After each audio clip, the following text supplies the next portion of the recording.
கிறிஸ்துவுக்கு அன்பானவர்களே, ஆண்டுடைய நல்ல பெயரிலே உங்களை வாழ்த்தி ஆசீர்வதிக்கிறேன். தேவனாய கடவுள் இந்த புதிய நாளை நன்மையில் மேன்மையில் கொடுத்து நம்மை தாங்குவாராக.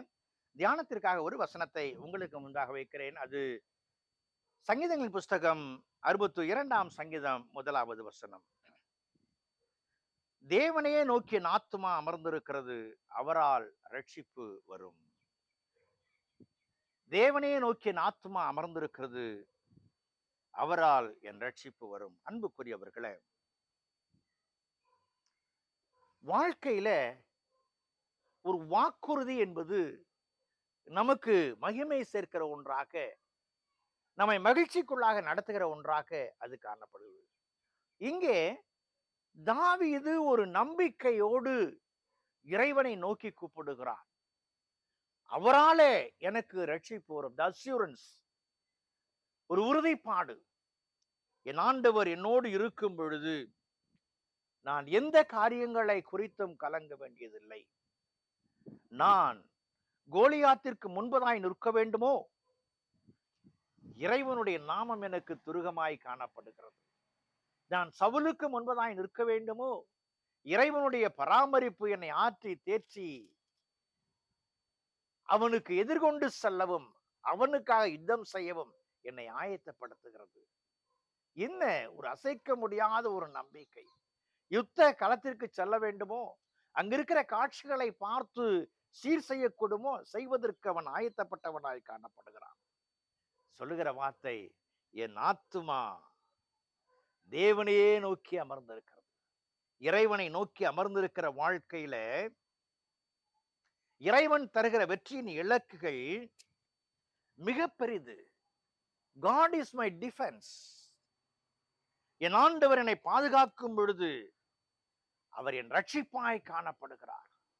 நான் என் ரட்சிப்பின் தேவனுக்குள் மகிழ்ந்து களி கூறுவேன் என்று சொல்லுகிறார். என் ஆண்டவர் எத்தனையோ உபகாரங்களை செய்திருக்கிறார். நான் எண்ணத்தை செலுத்துவேன். ரட்சிப்பின் பாத்திரத்தை எடுத்துக்கொண்டு கர்த்தரை தொழுது கொள்வேன். எப்பொழுது? என் ஆண்டவர் என்னை மீட்டெடுத்தார், என் ஆண்டவர் என்னை பராமரித்தார், என் ஆண்டவர் என்னை பாதுகாத்தார் என்பதிலே தெளிவுடையவனாய் காணப்படும் பொழுது சொல்லுகிறான். பாருங்கள், தாவீதுக்கு பாவத்திலிருந்து விடுதலையும் கூட என் ஆண்டவர் தான் தருகிறார். உப்பரிகையின் பாவத்தை ஆண்டவர் மாற்றி அமைக்க நாத்தானை பயன்படுத்துகிறார். God is our expectation.